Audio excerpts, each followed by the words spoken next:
Hello everyone, welcome back to my channel. আরেকটা recipe নিয়ে চলে এলাম। আজকে খুব সহজ একটা রেসিপি দেখাবো।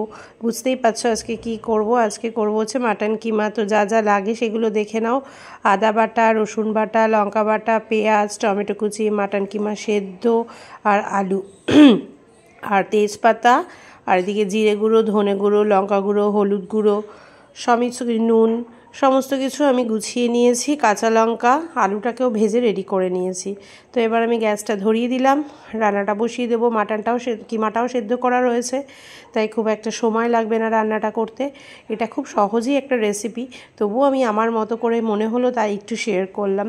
তবে জাস্ট ফাটাফাটি লাগে কিন্তু এই মাটন কিমা খেতে। কারা কারা ভালোবাসো অবশ্যই কমেন্ট সেকশনে জানিও। আমাদের বাড়িতে কিন্তু মাঝে মাঝেই হয় এই মাটন কিমা।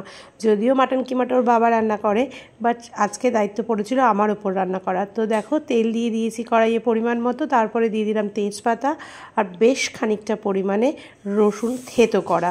আমি রসুন একেবারেই বাটা দিই না, থেতো করলে মানে খাই না বললে ভুল, খাই। থেতো করে দিলে না রসুনের টেস্টটা বেশ ভালো হয় খাবারে।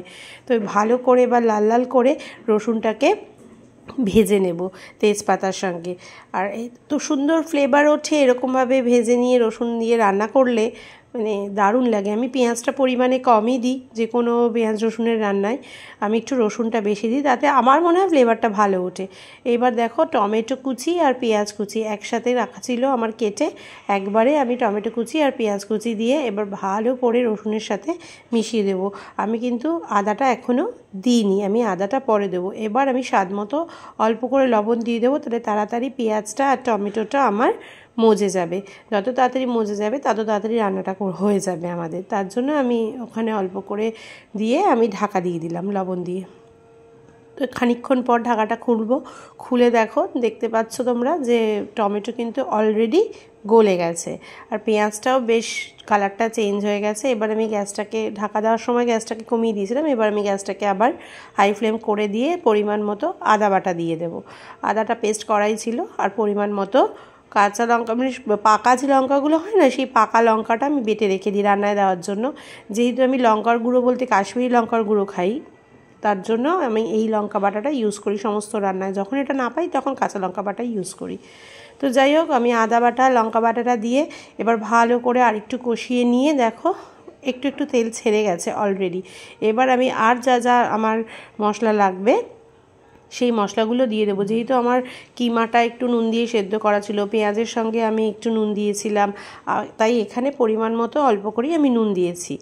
আর এরপরে একে একে সমস্ত গুঁড়ো মশলাগুলো দিয়ে দেবো। এবার দিয়ে দিলাম হলুদের গুঁড়ো, তারপরে গেল জিরের গুঁড়ো, এবার যাবে ধনের গুঁড়ো। ধনের গুঁড়ো খুব সামান্য পরিমাণেই দেবো, খুব বেশি দেবো না, কিন্তু না দিলে ভালো লাগবে না, একটা সুন্দর ফ্লেভার ওঠে, তাই দিয়ে দিলাম ধনের গুঁড়ো। আর এবার সবার শেষে দেবো কাশ্মীরি লাল মির্চ পাউডার। এটা সুন্দর একটা রং আনে, তার জন্যই এটা দেওয়া। না হলে লঙ্কা ঝালের জন্য যেটা দেওয়া, সেটা আমি ওই বাটা লঙ্কা দিয়ে আমার মোটামুটি হয়ে যায়।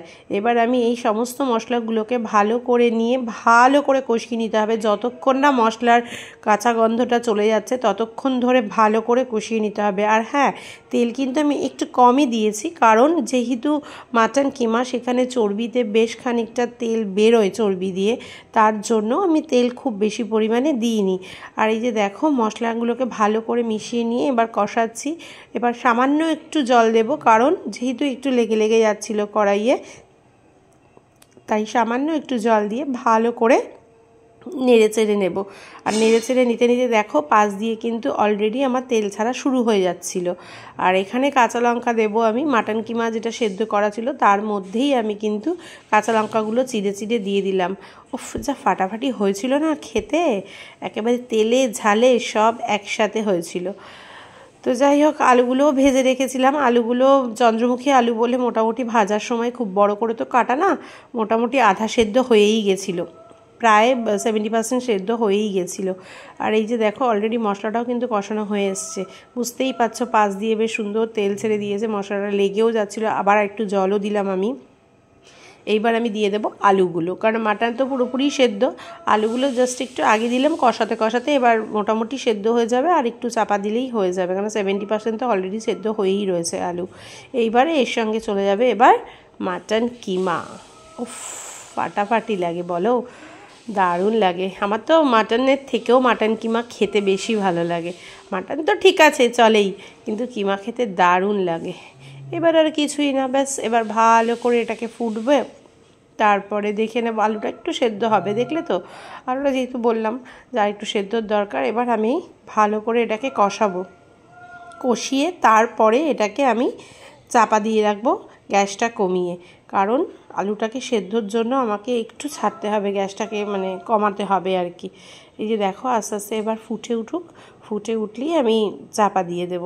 এই যে অলরেডি ফুটে উঠেছে। আমি নিজেও মনে করতে পারছি না চাপা দিয়েছিলাম কিনা, কারণ ভয়েস ওভারটা আমি পরে দিয়েছিলাম। মনে হয় আলু সেদ্ধ হয়ে গেছে, চাপা মনে হয় দিয়েছিলাম কি, হ্যাঁ দিয়েছিলাম হয়তো। গ্যাসের ফ্লেমটা এবার কমিয়ে দিলাম, এবার চাপা দিয়ে দেবো। রাইট, চাপা একটু দিতেই হবে, কারণ আলু তো একটু 5 মিনিট চাপা দিয়েছি, তাতেই দেখো এবার দেখো আলু সেদ্ধ হয়ে গেছে আমার। কারণ আলুটা তো সেদ্ধ, চন্দ্রমুখী আলু না, সেদ্ধ হতে খুব একটা সময় লাগে না। এবার সবার শেষে দেবো গরম মশলার গুঁড়ো। গরম মশলার গুঁড়োটা দিলেই আমার রান্নাটা পুরোপুরি কমপ্লিট হয়ে যাবে।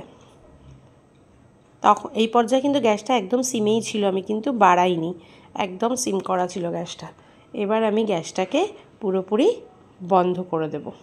বন্ধ করে দেওয়ার পর খানিকক্ষণ রেখেই ব্যাস পুরো রেডি হয়ে যাবে মাটন কিমা। তো যাই হোক, আজকের রান্নাটা কার কার ভালো লাগলো অবশ্যই কমেন্ট সেকশনে জানিও, আর নিজেরা বাড়িতে অবশ্যই একবার ট্রাই করে দেখো, খুব ভালো লাগবে।